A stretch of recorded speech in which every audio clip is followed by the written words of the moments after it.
Hello guys, first of all a very happy new year to all of you. So इस new year में हम आपके लिए एक न्यू ट्रेनिंग प्रोग्राम को लॉन्च कर रहे हैं जो कि है एंसिस सॉफ्टवेयर में। तो ये पर्टिकुलर ट्रेनिंग प्रोग्राम हमने डिजाइन किया है इस तरह से ताकि कोई एक बिगिनर है उसको भी ये काफी अच्छे से समझ सके, है ना। तो ये particular training program from beginners to up to advance level तक के हमने इसे कवर किया है ना। अब गाइस, एनसिस सॉफ्टवेयर सीखने के लिए ना बाकी कैड सॉफ्टवेयर की तरह इसका हम इस तरह से कंपैरिजन नहीं कर पाएंगे। क्यों? क्योंकि ये एक एनालिटिकल सॉफ्टवेयर है, एक सिमुलेशन सॉफ्टवेयर है। तो इसको सीखने के लिए ना हमें बहुत सारे थ्योरेटिकल चीजें पता होनी जरूरी है ना। बहुत सारे फंडामेंटल कॉन्सेप्ट्स होते हैं, डेफिनेशंस होते हैं, टर्मिनोलॉजीज होती है, उनका इन डेप्थ आइडिया होना जरूरी है ताकि जब भी आप किसी पर्टिकुलर एनालिसिस को परफॉर्म करो तो आपको 100% पता हो कि आप क्या कर रहे हो और क्यों कर रहे हो, है ना। तो उसके लिए throughout this training program हम बहुत सारे डिफरेंट थेरीज, कॉन्सेप्ट्स और डेफिनेशंस को सीखेंगे। अब इस पर्टिकुलर ट्रेनिंग प्रोग्राम में हम बहुत सारे डिफरेंट एनालिसिस को सीखेंगे और उन सारे एनालिसिस को सीखने के लिए ना हम बहुत सारे डिफरेंट डिफरेंट इंडस्ट्रियल कंपोनेंट का ही बेसिकली यूज करेंगे। तो उसके कारण ये हो जाएगा कि आपको इजीली ये पता चल जाएगा कि किस तरह से किसी एक पर्टिकुलर कंपोनेंट के लिए या फिर एक किसी पर्टिकुलर एनालिसिस को किस तरह से परफॉर्म करना होता है ना। फ्रेंड्स, इस पर्टिकुलर वीडियो में मैं बस आपको एक इंट्रोडक्शन दे रहा हूँ कि हम इस पर्टिकुलर ट्रेनिंग प्रोग्राम में क्या कवर करने वाले हैं। Throughout the training program हम क्या क्या सारे चीजें सीखेंगे, है ना। तो एक बेसिकली स्नीक पीक इस पर्टिकुलर वीडियो के थ्रू आपको पता चलेगा। अब गाइस, जब भी हम एनसिस सॉफ्टवेयर सीखते हैं तो सबसे पहले हमें तो ये पता होना चाहिए कि एनसिस सॉफ्टवेयर क्यों यूज होता है, वो कौन से कैटेगरी में आता है बेसिकली, है ना। तो वो होता है सीएई सॉफ्टवेयर। अब ये सीएई सॉफ्टवेयर क्या है, इसके बारे में भी आपको आइडिया होना जरूरी है, किस तरह से सीएई बेसिकली सॉफ्टवेयर जो होते हैं वो किस तरह से काम करते हैं। ठीक है, तो उसको भी हम थोड़ा सा सीखेंगे। उसके बाद ऑब्वियसली हम एनसिस मैकेनिकल को स्टार्ट करेंगे। अब एनसिस सॉफ्टवेयर जो होता है वो एक फाइनाइट एलिमेंट एनालिसिस वाला सॉफ्टवेयर होता है। तो एनसिस सीखने के लिए ऑब्वियसली आपको पहले एफईए क्या होता है, फाइनाइट एलिमेंट एनालिसिस मतलब क्या होता है, उसका नॉलेज होना काफी जरूरी है ना। अगर आपको एफईई नहीं पता है ना तो फिर आपको थोड़ा डिफिकल्ट हो जाएगा एनसिस सॉफ्टवेयर को यूज करना और समझना कि किस तरह से जो है एनालिसिस परफॉर्म हो रहे हैं। तो स्टार्टिंग में हम एफईई को भी अच्छे से थोड़ा सा कवर करेंगे। ठीक है, तो क्या होता है फ्रेंड्स, जब भी कोई एक इंजीनियरिंग प्रॉब्लम होता है ना तो उसको सॉल्व करने के डिफरेंट मेथड हो सकते हैं। बेसिकली तीन बेसिक मेथड्स होते हैं। एक तो होता है एनालिटिकल मेथड, जैसे कि आप यहाँ पे देख सकते हो कि किसी एक पर्टिकुलर कंपोनेंट को हम एनालिटिकली या फिर थियोरेटिकली सॉल्व करते हैं with the help of some formulas and calculations. ठीक है, उसके बाद होता है एक न्यूमेरिकल मेथड। न्यूमेरिकल मेथड में भी basically different types of numerical method होते हैं। तो हम जो एंसिस में परफॉर्म करते हैं उसको हम न्यूमेरिकल मेथड कंसिडर कर सकते हैं, है ना। तो जो चीज एक हम एनालिटिकल मेथड से करते हैं सेम सेम चीज को हम न्यूमेरिकल मेथड के थ्रू बेसिकली कंप्यूटर में भी परफॉर्म करते हैं। एंड देन ऑब्वियसली एक होता है एक्सपेरिमेंटल मेथड जो कि हम फिजिकली परफॉर्म करते हैं, ये चेक करने के लिए कि जो भी रिजल्ट हमें एनालिटिकल मेथड या फिर न्यूमेरिकल मेथड से मिल रहे हैं वो एक्चुअल कंडीशन में भी फिजिकली एक्सपेरिमेंटली थ्रू आ रहे या नहीं आ रहे। तो ये एक बेसिकली किसी भी कंपोनेंट को या फिर इंजीनियरिंग प्रॉब्लम को सॉल्व करने का एक वे होता है। तो इस पर्टिकुलर ट्रेनिंग प्रोग्राम में हम जो है न्यूमेरिकल मेथड पे फोकस करेंगे। ठीक है, अब जैसे कि मैंने कहा था कि एनसिस सीखने के लिए आपको F E a finite element analysis ये क्या होता है इसका आइडिया होना काफी जरूरी है। ठीक है, तो हम इसमें थोड़ा सा टाइम स्पेंड करेंगे ये जानने के लिए कि इसका मीनिंग क्या होता है, इसमें कौन से कॉन्सेप्ट्स यूज होते हैं। इन जनरल एक पर्टिकुलर फाइनाइट एलिमेंट एनालिसिस किस तरह से परफॉर्म किया जाता है, उसके एडवांटेजेस और डिसएडवांटेजेस भी ऑब्वियसली हम देखेंगे, है ना। यहाँ पे जैसे कि आप इमेज में देख सकते हो हमारे पास एक सॉलिड कंपोनेंट है, फिर हमने उसको मेश किया हुआ है, फिर इस पे कुछ बाउंड्री कंडीशंस अप्लाई होगी और फिर हमें आउटपुट रिजल्ट मिलेगा। तो ये एक बेसिक प्रोसेस होती है जो कि हमें फॉलो करनी होती है। तो इन सारे डिफरेंट चीजों के बारे में हम इन डिटेल में स्टडी करेंगे। तो यहाँ पे आप देख सकते हो कि फाइनाइट एलिमेंट मेथड बेसिकली उसका मीनिंग जैसे कि मैंने कहा हम देखेंगे। फिर ये जो यहाँ पे कुछ एलिमेंट्स दिए हुए हैं, ये एलिमेंट्स का मीनिंग क्या होता है, ये क्यों यूज होता है, कौन से पर्टिकुलर एनालिसिस में हमें किस टाइप के एलिमेंट्स यूज करने होते हैं, तो उस चीज को हम देखेंगे। यहाँ पे एक बेसिक आइडिया दिया हुआ है कि किस तरह से हम एनालिटिकल मेथड के थ्रू एक पर्टिकुलर प्रॉब्लम एफई के थ्रू सॉल्व कर सकते हैं, है ना। तो इसका तो हमें नीड नहीं रहेगा इस पर्टिकुलर ट्रेनिंग प्रोग्राम में। और फिर ऑब्वियसली किस तरह से हम कंप्यूटर में with the help of simulation FE को परफॉर्म करते हैं, ठीक है। तो एक बेसिक आइडिया होता है एफई का। और किसी भी सॉफ्टवेयर में एफई को परफॉर्म करने के लिए एक प्रोसेस को फॉलो करना पड़ता है। तो मोस्ट ऑफ द टाइम आप इन तीन वर्ड्स को हमेशा सुनोगे, प्री प्रोसेसिंग, सॉल्व या फिर solver and then post processing. तो ये तीनों चीजें क्या होती है, इसे किस तरह से करना होता है, उसके बारे में हम इन डिटेल सीखेंगे। एंड देन ऑब्वियसली ज्योमेट्री मतलब क्या होता है। तो एक कंपोनेंट रहेगा, उसके ऊपर हम जो मेशिंग को अप्लाई करते हैं, then after applying certain boundary conditions हम उसको सॉल्व करते हैं, ठीक है। तो इसको throughout the different different analysis हम अच्छे से सीखेंगे। अब गाइस, एनसिस ना एक बहुत वास्ट सॉफ्टवेयर है जो कि बहुत सारे डिफरेंट डिफरेंट डोमेन्स के लिए यूज होता है ना। इलेक्ट्रिकल इंजीनियर्स भी इसे यूज कर सकते हैं किसी पर्टिकुलर एनालिसिस के लिए, सिमिलरली इलेक्ट्रॉनिक्स में यूज होता है, ठीक है। एंड आपने सीएफडी सुना होगा, कंप्यूटेशनल फ्लो डायनामिक्स, तो उसमें भी यूज होता है एनसिस सॉफ्टवेयर। तो हमें जो सारे डोमेन्स है वो ऑब्वियसली हम कवर नहीं करने वाले, है ना। हम वो सारे चीजों को कवर करेंगे जो कि हमें as a mechanical design engineer ज्यादा यूज होने वाले हैं, है ना। अगेन अगर आपको सीएफडी में जाना है तो वो एक कम्प्लीटली डिफरेंट डोमेन है, उसके लिए आपको एक कम्प्लीटली डिफरेंट ट्रेनिंग प्रोग्राम को लेना पड़ेगा, ठीक है। ये पर्टिकुलर ट्रेनिंग प्रोग्राम में हम इन सारे एनालिसिस को परफॉर्म करेंगे, ठीक है। तो आप देख सकते हो इसमें more than 12 to 15 near about जो है एनालिसिस के टाइप्स है, और वो सारे टाइप्स को हम अच्छे से डिफरेंट मेथड एग्जांपल्स के थ्रू या फिर कंपोनेंट्स के थ्रू उसको कवर करेंगे, ठीक है। ताकि आप अगर किसी भी कंपनी में काम करते हो और आप as a mechanical design engineer काम कर रहे हो, तो एटलीस्ट आपको इन सारे एनालिसिस के बारे में आइडिया होना जरूरी है, ठीक है। अब जैसे कि मैंने कहा था, किसी भी कंपोनेंट के लिए या फिर पार्ट के लिए एनालिसिस परफॉर्म करने के लिए कुछ कॉन्सेप्ट्स होते हैं या फिर कुछ टर्म्स है जिनका आपको नॉलेज होना काफी नेसेसरी है, इंपॉर्टेंट है। उसके बगैर आप प्रॉपरली एनालिसिस को परफॉर्म नहीं कर पाओगे, है ना। अब ये जो टर्म्स है वो मोस्टली सॉम जो कि स्ट्रेंथ ऑफ मटेरियल सब्जेक्ट है हमारा, या फिर इंजीनियरिंग मैकेनिक्स जो होता है उसके रिलेटेड, या फिर हम जो मशीन डिजाइन करते हैं, तो इन सारे सब्जेक्ट्स के रिलेटेड जो कुछ कॉन्सेप्ट्स होते हैं तो उसके बारे में भी हम थोड़ा सा सीखेंगे, ताकि जब भी हम एनालिसिस परफॉर्म करें तो हमें एग्जैक्टली पता हो कि हम एक पर्टिकुलर चीज क्यों कर रहे हैं, ओके। तो यहाँ पे भी कुछ टर्म्स यहाँ पे मेंशन किए हुए हैं। Then S F D B M D, ये टॉपिक आपने डेफिनेटली सुना होगा इंजीनियरिंग में। तो हम ऐसे कंपोनेंट्स का भी एनालिसिस करेंगे, और फिर हम S F D B M D को एनसिस के थ्रू किस तरह से निकाल सकते हैं। एनालिटिकल मेथड तो हमें पता है जो कि हम इंजीनियरिंग में करते हैं, है ना, थ्योरेटिकल मेथड कैलकुलेशंस के हेल्प से। अब हम उसको सेम प्रॉब्लम को एनसिस में कितने इजीली कर सकते हैं ये भी देखेंगे, है ना। और फिर किस तरह से shear force diagram and bending moment diagram को जनरेट करना होता है उसको सीखेंगे, फाइन। देन ऑब्वियसली हम जो एनसिस सॉफ्टवेयर को स्टार्ट करेंगे फाइनली थोड़ा थियोरेटिकल पोर्शन कंप्लीट करने के बाद, तो हम एनसिस के वर्क बेंच को स्टार्ट करेंगे।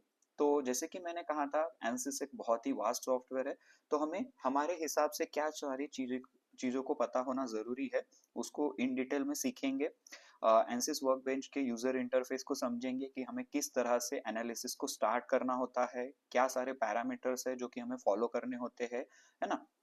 तो उन सारी चीज़ों को सीखेंगे। एनसिस में कौन से यूनिट सिस्टम्स काम करते हैं, हमें कौन से यूनिट सिस्टम को सिलेक्ट करना पड़ता है, फाइन। उसके बाद इंजीनियरिंग डेटा होता है, तो इंजीनियरिंग डेटा मतलब बेसिकली मटेरियल्स, तो उसके बारे में भी हम देखेंगे, फाइन। मैं थोड़ा आगे इसको और एक्सप्लेन करूंगा।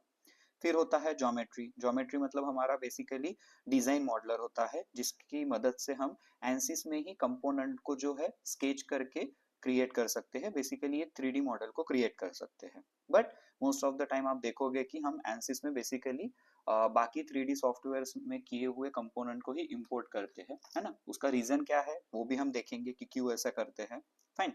तो स्केचिंग और मॉडलिंग जो हमारा डिजाइन मॉडलर का टॉपिक होता है उसको हम अच्छे से सीखेंगे। हम स्केचिंग भी सीखेंगे क्योंकि बहुत से ऐसे एनालिसिस होते हैं जैसे कि फॉर एग्जांपल 2D एनालिसिस, तो उसमें हमें स्केच के थ्रू ही एक पर्टिकुलर मतलब स्केच को क्रिएट करना होता है, तो इसके लिए स्केचिंग का नॉलेज होना जरूरी है। एंड देन ऑब्वियसली हम एनसिस मैकेनिकल मॉडलर में हम देखेंगे कि किस तरह से एक पर्टिकुलर कंपोनेंट को इंपोर्ट किया जाता है, फिर हम किस तरह से उसके ऊपर मेशिंग करते हैं। मेशिंग एक बहुत ही इंपॉर्टेंट टॉपिक होता है एनसिस में, तो उसको भी हम इन डिटेल सीखेंगे, किस तरह ऑफ मेशिंग कर सकते हैं, कौन से एलिमेंट टाइप का यूज होता है, तो उन सारी चीजों को सीखेंगे। Then boundary conditions, that is one of the important topic, कि किस तरह से किसी भी कंपोनेंट के लिए गिवन बाउंड्री कंडीशंस को अप्लाई करना होता है। एंड देन ऑब्वियसली जो भी हम कंपोनेंट में चाह रहे हैं कि हमें किस तरह से सॉल्यूशन चाहिए, तो उस सॉल्यूशंस को भी हम किस तरह से रीड कर सकते हैं वो भी देखेंगे, है ना।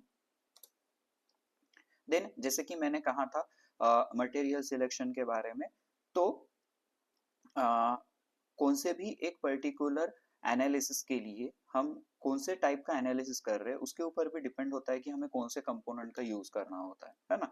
तो ऑब्वियसली मल्टीपल एनालिसिस में सेम टाइप का मटेरियल यूज हो सकता है, तो हम इन डिटेल में सीखेंगे कि एनसिस में कौन से टाइप्स के मटेरियल अवेलेबल है, एनसिस की जो मटेरियल लाइब्रेरी होती है उसमें कौन से मटेरियल है। अगर आपको किसी एक स्पेसिफिक कस्टम मटेरियल को क्रिएट करना है और फिर उसको प्रॉपर्टीज स्पेसिफाई करनी है, तो वो हम किस तरह से कर सकते हैं, किस तरह से हम डिफरेंट मटेरियल्स को असाइन कर सकते हैं एक पर्टिकुलर एनालिसिस के लिए, तो उसको भी हम अच्छे से सीखेंगे, ठीक है। फिर आगे जैसे कि मैंने कहा था कि मेशिंग एक बहुत इंपॉर्टेंट टॉपिक होता है। आप यहाँ पे देख सकते हो कि इस particular piston and connecting rod को मेशिंग किया हुआ है। तो ये जो मेशिंग में आप ये जो शेप देख रहे हो बेसिकली, तो ये एलिमेंट शेप किस टाइप का होता है, हमें किस टाइप का लेना जरूरी है, कितनी मेशिंग हमें करनी चाहिए, एक पर्टिकुलर एरिया में मेशिंग का जो डेंसिटी होती है वो कितनी होनी चाहिए, है ना। तो इन सारी चीजों को हम इन डिटेल में सीखेंगे, है ना। जो मेशिंग के टाइप्स होते हैं उसको देखेंगे, ग्लोबल मेशिंग क्या होता है, लोकल मेशिंग क्या होता है, फिर आपको डिफरेंट टर्म्स पता चलेंगे मेशिंग में, मेशिंग साइजिंग हो गया या फिर मेशिंग रेलेवेंस हो गया, तो ये क्या होता है उसको भी देखेंगे, है ना। मेश रिफाइनमेंट हो गया या फिर मेश जनरेशन। सो हम हर एक कंपोनेंट में ना मेशिंग को अप्लाई करके देखेंगे, ठीक है। मैं मेशिंग को स्किप नहीं करूंगा किसी भी कंपोनेंट में, हर एक कंपोनेंट में हम खुद से मेशिंग को अप्लाई करेंगे और ये देखेंगे कि किस तरह से मेशिंग को हम चेंज भी कर सकते हैं basically depending upon our result. अब गाइज हम इस पूरे ट्रेनिंग प्रोग्राम में कौन से पर्टिकुलर एनालिसिस को सीखने वाले हैं वो सारे मैंने यहाँ पे मेंशन किए हैं, तो मैं आपको बस एक आइडिया दे दूंगा कि हम कौन से एनालिसिस को कवर करने वाले हैं, ठीक है। फिर जब हम कोर्स में उसको सीखेंगे तो ऑब्वियसली हम इन डिटेल में हर एक पर्टिकुलर एनालिसिस को जानेंगे और डिस्कस करेंगे, ठीक है। तो एनालिसिस में हमारे मैकेनिकल में बेसिकली जो most of the analysis perform होते हैं वो स्टैटिक स्ट्रक्चरल एनालिसिस होते हैं, ठीक है। आप देखोगे कि हमारा भी मोस्ट ऑफ द टाइम उसी में स्पेंड होगा, क्योंकि स्टैटिक स्ट्रक्चरल एनालिसिस में भी बहुत ही सारे different types of analysis perform होते हैं, है ना। तो हम इन डिटेल में सारे डिफरेंट डिफरेंट एनालिसिस को सीखेंगे। अब स्टैटिक स्ट्रक्चरल एनालिसिस में भी दो टाइप होते हैं, एक तो होता है steady state static structural analysis और एक होता है ट्रांजिएंट स्ट्रक्चरल एनालिसिस। तो इन दोनों में डिफरेंस क्या होता है, इन दोनों एनालिसिस को परफॉर्म करने की प्रोसेस क्या होती है, उसको भी हम इन डिटेल में जानेंगे, ठीक है। तो एक बेसिकली वर्कफ्लो कैसे होना चाहिए स्ट्रक्चरल एनालिसिस का, उसको भी हम अच्छे से देखेंगे, फाइन। तो ये जो 2D element plane stress strain analysis होता है ये भी स्टैटिक स्ट्रक्चरल का ही पार्ट होता है। इसमें और 3D एनालिसिस में क्या फर्क होता है, हमें कौन से कंपोनेंट के लिए 2D element plane analysis use करना होता है, उसको हम अच्छे से देखेंगे। उसके बाद जैसे कि मैंने कहा था स्ट्रक्चरल स्टैटिक स्ट्रक्चरल एनालिसिस में दो टाइप्स होते हैं, तो one of the type is transient structural analysis, ठीक है। अब ट्रांजिएंट स्ट्रक्चरल एनालिसिस और स्टेडी स्टेट एनालिसिस में क्या डिफरेंस होता है, उसके रिजल्ट्स में क्या डिफरेंस होता है, वो जानेंगे हम, है ना। किस तरह से हम ट्रांजिएंट स्ट्रक्चरल एनालिसिस के रिजल्ट्स को स्टडी कर सकते हैं वो देखेंगे। उसके बाद नेक्स्ट टॉपिक जो आता है कॉन्टैक्ट एनालिसिस है। तो ये भी बेसिकली स्टैटिक स्ट्रक्चरल में ही हम परफॉर्म करते हैं। कॉन्टैक्ट एनालिसिस मतलब क्या होता है, तो जब भी हमारे पास फॉर एग्जांपल असेंबली है और उस कंप्लीट असेंबली के लिए हमें एनालिसिस परफॉर्म करना है, या फिर कोई एक असेंबली है जिनमें पार्ट्स जो है वो एक दूसरे से कांटेक्ट में है ना। जैसे कि आप यहाँ पे देख सकते हो दो गियर्स के बीच में कांटेक्ट है, तो ऐसे में हम बेसिकली कांटेक्ट एनालिसिस को परफॉर्म करते हैं। तो उसमें कांटेक्ट रीजन क्या होता है, कांटेक्ट्स के टाइप्स क्या होते हैं, हमें कौन सा सिलेक्ट करना होता है, तो इसके बारे में भी हम प्रॉपरली स्टडी करेंगे, इसका थ्योरी भी हम जानेंगे, समझेंगे कि क्या होता है। ओके। उसके बाद जो एक one of the next topic होता है वो है स्प्रिंग एनालिसिस। अगेन ये स्टैटिक स्ट्रक्चरल में ही हम परफॉर्म करते हैं। तो एनसिस में ना ऑब्वियसली आप दूसरे 3D सॉफ्टवेयर से स्प्रिंग को जो है इंपोर्ट कर सकते हो, बट एनसिस में आप खुद होके भी स्प्रिंग्स को क्रिएट कर सकते हो।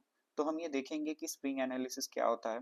फिर वो बेसिकली दो टाइप से हम करते हैं, बॉडी टू बॉडी कांटेक्ट होता है या फिर बॉडी टू ग्राउंड कांटेक्ट होता है। तो इन दोनों में डिफरेंस क्या है, किस तरह से हमें स्प्रिंग को डिजाइन करना होता है, कौन से पैरामीटर्स को एंटर करना होता है, वो सारे चीजों को हम स्प्रिंग एनालिसिस में स्टडी करेंगे। ओके। उसके बाद नेक्स्ट टॉपिक है जो कि है डायनेमिक वाइब्रेशन एनालिसिस।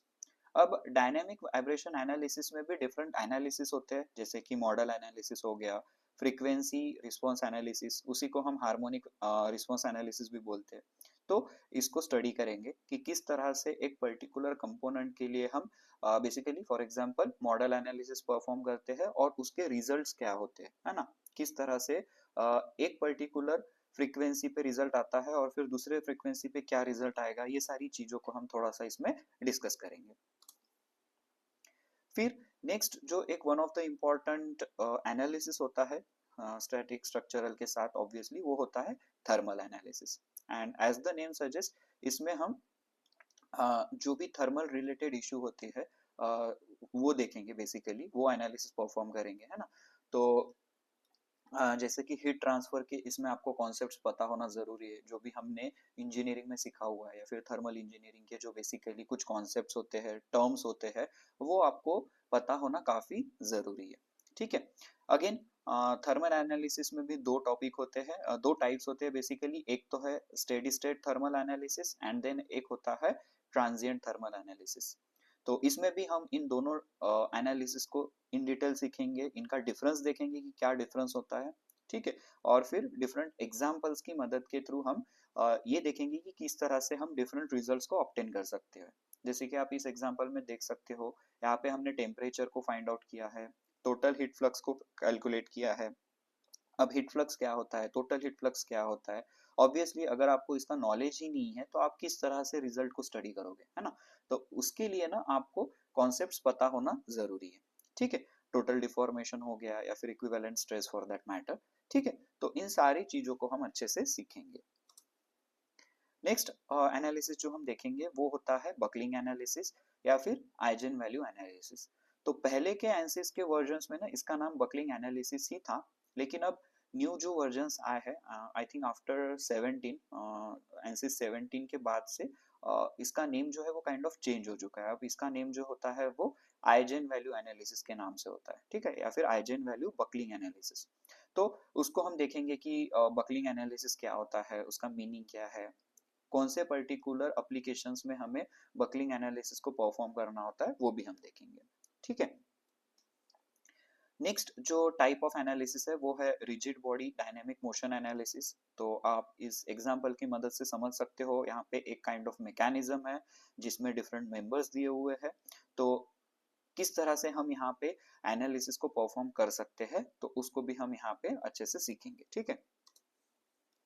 देन एक एनालिसिस होता है जो कि है इम्प्लीमेंट एंड एक्सप्लीमेंट एनालिसिस। तो इसका क्या मीनिंग होता है, तो इसके बारे में भी आपको थोड़ा सा इसका जो थ्योरेटिकल आइडिया है या फिर कॉन्सेप्ट्स है वो पता होना जरूरी है, तो उसको भी हम सीखेंगे। ठीक है। और हम देखेंगे कि किस तरह से हम इम्प्लिसिट या फिर एक्सप्लिसिट एनालिसिस को परफॉर्म कर सकते हैं।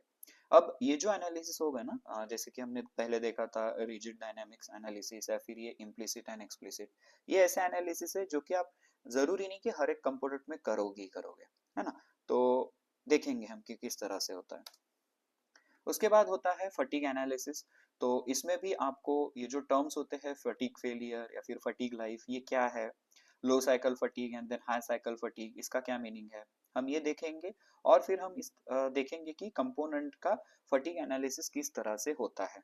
ठीक है, तो हम हमारे ट्रेनिंग प्रोग्राम में इन डिटेल इन सारे टर्म्स को भी सीखेंगे और फिर एनालिसिस को परफॉर्म करेंगे। फाइन। अब गाइज, जैसे कि हमको पता है कि हम एनसिस में जो है डिफरेंट एनालिसिस को परफॉर्म करते हैं, बट हमारा मेन मोटिव क्या होता है उसमें, है ना। तो वन ऑफ द जो मेन मोटिव होता है वो तो यही होता है कि हम ऑप्टिमाइजेशन कर सकते हैं एनालिसिस में। ऑप्टिमाइजेशन का मीनिंग क्या होता है वो हम देखेंगे, है ना। फॉर एग्जांपल अगर मैं आपको ब्रीफ में कवर करना चाहूँ, तो हमने इस पर्टिकुलर कंपोनेंट को क्रिएट किया है, फिर हमने इसका ऑप्टिमाइजेशन किया, टोपोलॉजी ऑप्टिमाइजेशन। उसके बाद हमें कुछ रिजल्ट मिला है, और उस रिजल्ट से हमें ये पता चला है कि इस पर्टिकुलर कंपोनेंट में इतना ज्यादा थिकनेस देने की नीड ही नहीं थी, है ना। हमने कुछ ज्यादा ही मटेरियल असाइन कर दिया है। अब हमें पता है कि अगर हम मटेरियल ज्यादा असाइन करेंगे तो कॉस्ट बढ़ जाएगा। तो हमारा मेन मोटिव ही ये होता है एनालिसिस परफॉर्म करने का, कि हम कॉस्ट रिडक्शन कर सके, मटेरियल सेव कर सके, है ना। तो इन द एंड हम ये देखेंगे कि टोपोलॉजी ऑप्टिमाइजेशन क्या होता है, और फिर उसके साथ हम हमारे ट्रेनिंग प्रोग्राम को जो है वो वाइंड अप करेंगे, है ना। तो ये हमारा एंड टॉपिक रहेगा टोपोलॉजी ऑप्टिमाइजेशन का। ठीक है, तो इस तरह से गाइज ये बहुत ही एक इंटरेस्टिंग ट्रेनिंग प्रोग्राम रहेगा आपके लिए। आपको बहुत सारी चीजों का नॉलेज आएगा, है ना। मुझे ऐसा लगता है कि as a design engineer Ansys software का नॉलेज होना काफी जरूरी है, even your for your personal growth also, है ना। आपको ये पता होना चाहिए कि किस तरह से हम कंप्यूटर में सिमुलेशन की मदद से एनालिसिस को परफॉर्म कर सकते हैं। उससे ना आपको बहुत ज़्यादा आइडिया आएगी। ठीक है, तो आप हमारे जो डिस्क्रिप्शन में दिए हुए नंबर पे कांटेक्ट कीजिए और अपनी एडमिशन्स को कंफर्म कर लीजिए। ठीक है, ताकि आप बैच स्टार्ट होने के बाद ज्वाइन मत कीजिए। ठीक है, डे 1 से ज्वाइन कीजिए, ताकि इन डिटेल